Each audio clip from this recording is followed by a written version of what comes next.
Assalamualaikum warahmatullahi wabarakatuh. Halo teman-teman, perkenalkan nama saya Ermawati dengan NIM 29021500034 dengan prodi akuntansi.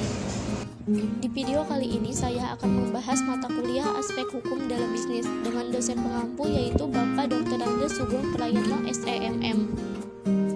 Kemudian di sini ada lembaga pembiayaan. Lembaga pembiayaan diperoleh pada saat pemerintah mengeluarkan keputusan Presiden nomor 61 tahun 1988 tentang lembaga pembiayaan. Lembaga pembiayaan adalah badan usaha yang memiliki wewenang untuk memberikan jasa pembiayaan dalam berbagai bentuk. Misalnya pembiayaan dana modal ataupun barang. Keberadaan lembaga pembiayaan membantu masyarakat untuk menjalani berbagai kebutuhan dengan syarat yang mudah. Kemudian di lembaga pembiayaan ada contohnya yaitu modal Pentura atau sering disebut dengan Pentura Kapital. Di sini ada contoh kasus modal Pentura dengan PT Sarana Surakarta Pentura. Kemudian di sini saya akan menjelaskan tentang kasus PT Sarana Surakarta Pentura. Suatu perusahaan pasangan usaha atau sering disebut dengan PPU yang berinisial A yang bergerak di bidang konveksi dan pakaian jadi mengajukan permohonan pembiayaan kepada PT Sarana Surakarta Pentura dengan nilai permohonan sebesar 150 juta rupiah. Setelah melalui tahapan dan analisis kelayakan usaha, maka permohonan tersebut dikabulkan.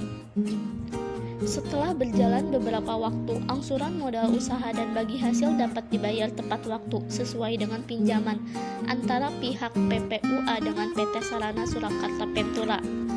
Namun setelah nilai angsuran modal usaha dan bagi hasil mencapai nilai 60 juta rupiah, mulai terjadi masalah. Keadaan ini terjadi karena adanya masalah pribadi yang melanda PPUA sehingga menyebabkan usaha PPUA dalam kondisi bangkrut. Hal ini membuat PPUA tidak dapat melakukan pembayaran angsuran dan bagi hasil. Keadaan tersebut menjadikan PPUA berada dalam keadaan sakit yang berarti PPUA tersebut telah menunggak pembayaran angsuran modal dan bagi hasil selama 6 bulan. Di sisi lain, pihak PT Sarana Surakarta Pentura telah mengingatkan PPUA untuk segera melakukan pembayaran. Namun, PPUA tetap tidak dapat melakukan pembayaran. Setelah terjadi tunggakan pembayaran, akhirnya PT Sarana Surakarta Pentura mengeluarkan surat peringatan 1 atau sering disebut dengan SP1 pada bulan ke-6. Mengingat adanya usaha dan itikat baik dari PPUA, padahal seharusnya SP1 diberikan pada PPUA bermasalah pada bulan ke-4, mulai dari bulan terjadinya tunggakan. Namun dengan adanya SP1 tidak membuat PPUA segera melunasi pembayarannya. Kemudian berselang 1 bulan setelah SP1, PT Sarana Surakarta Pentura mengeluarkan surat peringatan 2 atau sering disebut SP2 sebagai tindak lanjut atas SP1. Dalam kondisi tersebut, PPUA tetap tidak dapat melakukan pembayaran sampai dengan dikeluarkannya surat peringatan 3 atau sering disebut dengan SP3 yang diberikan berselang 3 bulan setelah dikeluarkannya SP2. Kondisi PPUA justru semakin memburuk karena masih menunggak pembayaran angsuran dan bagi hasil sebesar 90 juta rupiah. Pada kurun waktu pemberian SP1 dengan sampai SP3 yang terjadi selama 10 bulan tersebut, PT Sarana Surakarta Pentura telah melakukan upaya reschedule, yaitu melalui upaya penjadwalan kembali pembayaran angsuran dan bagi hasil. Penjadwalan kembali tersebut disesuaikan dengan keadaan PPUA sehingga diharapkan PPUA dapat membayar tunggakan angsuran. Selain upaya reschedule, juga dilakukan upaya refunction, yaitu melalui upaya penurunan prosentase bagi hasil yang harus dibayarkan agar dapat mengembalikan modal pembiayaan pokok. Berbagai upaya yang telah dilakukan tersebut tidak juga membuat PPUA dapat membayar tunggakannya. Akhirnya selama 10 bulan menunggak dengan itikat baik dan secara kekeluargaan, PPUA bersedia dengan sadar dan sukarela menyerahkan aset yang dimilikinya kepada PT Sarana Surakarta Pentura. Sehingga dibuat suatu surat kuasa jual atau sering disebut ayah yang dibuat oleh PPUA yang kemudian diserahkan kepada PT Sarana Surakarta Pentura dengan nilai atau harga jual yang telah disepakati bersama. Namun Seiring berjalannya waktu, aset yang dikuasa jualkan tersebut tidak juga laku terjual, sedangkan kondisi PPUA semakin terpuruk. Melihat kondisi tersebut, akhirnya berdasarkan kesepakatan antara PPUA dengan PT Sarana Surakarta Pentura melakukan jual beli atas aset tersebut, sehingga kedua belah pihak membuat akta jual beli sebagai usaha agar PPUA dapat memperoleh uang guna membayar tunggakan angsuran modal dan bagi hasil kepada PT Sarana Surakarta Pentura. Sehingga dengan demikian PPUA dapat melunasi modal pembiayaan dan bagi hasil kepada PT Sarana Surakarta Pentura. Sedangkan aset yang telah menjadi hak milik PT Sarana Surakarta Pentura tersebut kemudian dijual untuk menutup biaya pembelian yang telah dikeluarkan PT Sarana Surakarta Pentura pada saat melakukan pembelian aset dari PPUA. Nah, akhirnya kasus PPUA dengan PT Sarana Surakarta Pentura akhirnya menemukan titik terangnya. Selain kasus yang melibatkan PT Sarana Surakarta Pentura, di sini ada contoh yaitu asuransi atau sering disebut dengan insuransi. Dengan kasus gagal bayar asuransi, bertambah BPKN, negara harus turun tangan.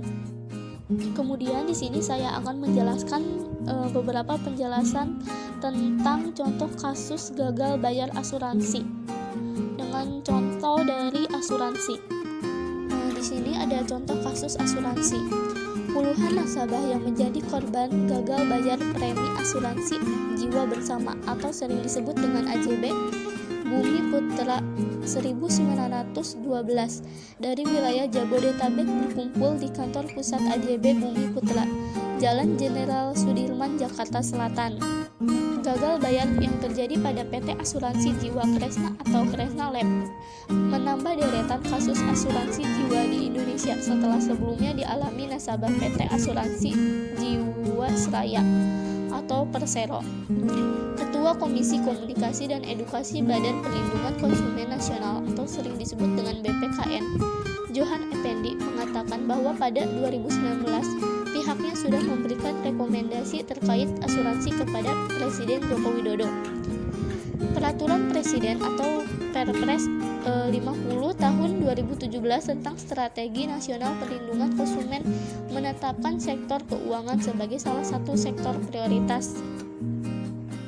Krisis likuiditas yang terjadi di PT Asuransi Jiwasraya dan Asuransi Jiwa Bersama Bumi Putra dan juga pada akhir ini PT Asuransi Jiwa Kresna Lip adalah kasus sektor keuangan yang menjadi sorotan publik dan merugikan konsumen, katanya melalui keterangan pers Minggu pada tanggal 14 Februari tahun 2021.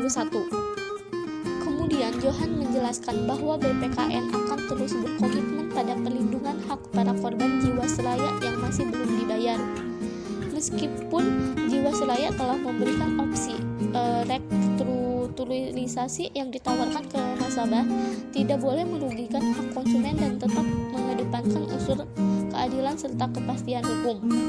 BPKN melihat kasus gagal bayar perusahaan asuransi yang terjadi dalam beberapa tahun terakhir disebabkan oleh lemahnya pengawasan dari regulator. Kasus gagal bayar perusahaan asuransi ini bukan terjadi satu kali saja, ini adalah kasus untuk kesekian kalinya. Hal ini menyebabkan kesenjangan antara ketatnya aturan dengan lemahnya pengawasan di lapangan oleh Otoritas Jasa Keuangan atau disingkat dengan OJK. Padahal konsumen punya hak mendapatkan perlindungan atas klaim asuransi dari penanggung atau perusahaan asuransi. Apabila penanggung dalam keadaan penundaan kewajiban pembayaran utang, tentu tetap wajib memperhatikan kepentingan nasabah atau konsumen. Dengan kata lain, hak konsumen asuransi tidak boleh dirugikan dengan kondisi PKPU perusahaan asuransi guna menjaga kepercayaan masyarakat sebagai konsumen asuransi. Jelasnya, berdasarkan pasal 1 angka 1 Undang-Undang Nomor 8 Tahun 1999 tentang Perlindungan Konsumen, terang Johan, perlindungan konsumen adalah segala upaya yang menjamin adanya kepastian hukum untuk memberi perlindungan kepada konsumen. Oleh karena itu, pemerintah harus segera mengambil tindakan penegakan proses hukum untuk melindungi konsumen apabila ditemukan pelanggaran atas peraturan perundang-undangan yang berlaku dengan mengedepankan pemulihan hak konsumen, jelasnya. Nah, di kasus asuransi ini pastinya akan mengedepankan konsumen. Setelah kasus yang melibatkan PT Sarana Surakarta Pentura dan kasus asuransi selesai, di sini saya akan sedikit memberi penjelasan tentang modal Pentura. Modal Pentura adalah suatu investasi dalam bentuk pembiayaan berupa penyertaan modal ke dalam suatu perusahaan swasta sebagai pasangan usaha untuk jangka waktu tertentu. Dikutip dalam Wikipedia. Kemudian, modal Pentura atau Pentur Capital adalah badan usaha yang melakukan investasi dalam bentuk usaha pembiayaan modal untuk suatu perusahaan swasta sebagai rekan atau mitra bisnis yang menerima bantuan pendanaan untuk jangka waktu tertentu. Modal Pentura umumnya diberikan kepada perusahaan startup atau perusahaan rintisan, perusahaan yang baru mulai. Nah, kemudian di sini saya akan menjelaskan 3 macam modal Pentura.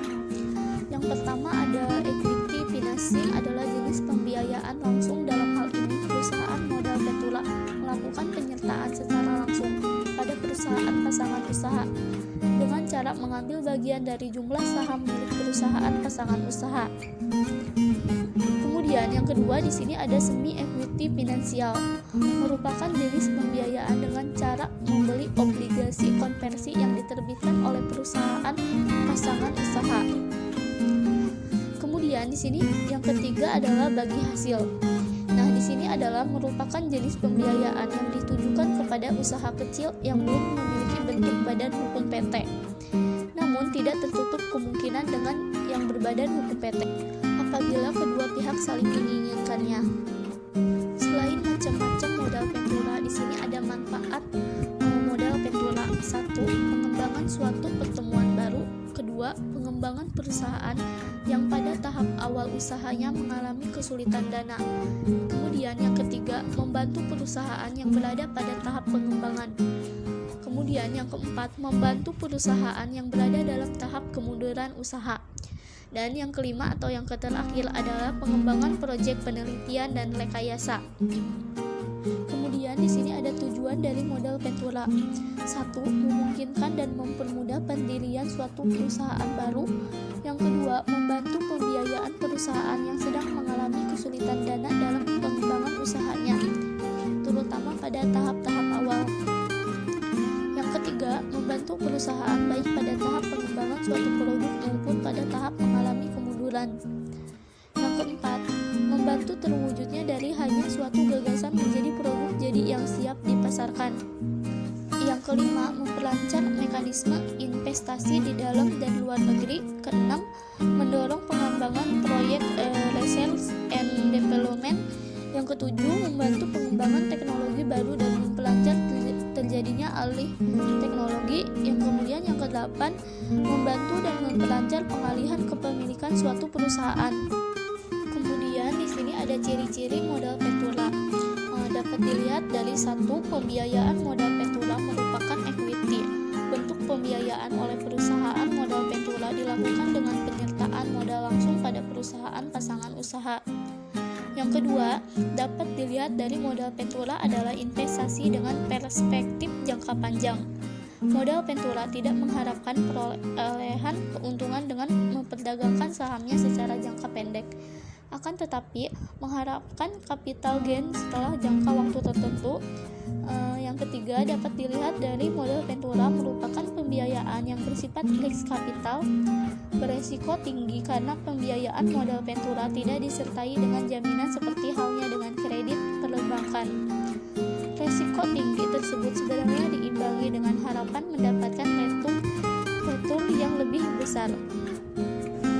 Kemudian yang keempat, dapat dilihat dari modal Pentura bersifat sementara. Meskipun pembiayaan modal Pentura berupa penyertaan saham, namun ada prinsipnya tetap bersifat sementara, yaitu misalnya ketentuan jangka waktu penyertaan modal Pentura di Indonesia maksimum 10 tahun. Kemudian yang kelima, dapat dilihat dari keuntungan berupa capital gain dan dividen. dividen. Keuntungan yang diharapkan diperoleh perusahaan modal ventura terutama capital gain atau apresiasi nilai saham di samping dividen.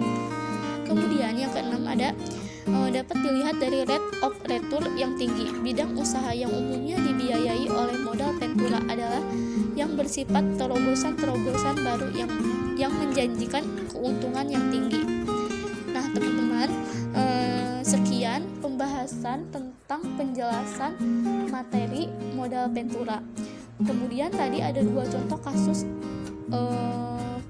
modal ventura yang melibatkan PT Sarana Surakarta Ventura. Kemudian ada kasus contoh tentang asuransi. Semoga teman-teman dapat memahami.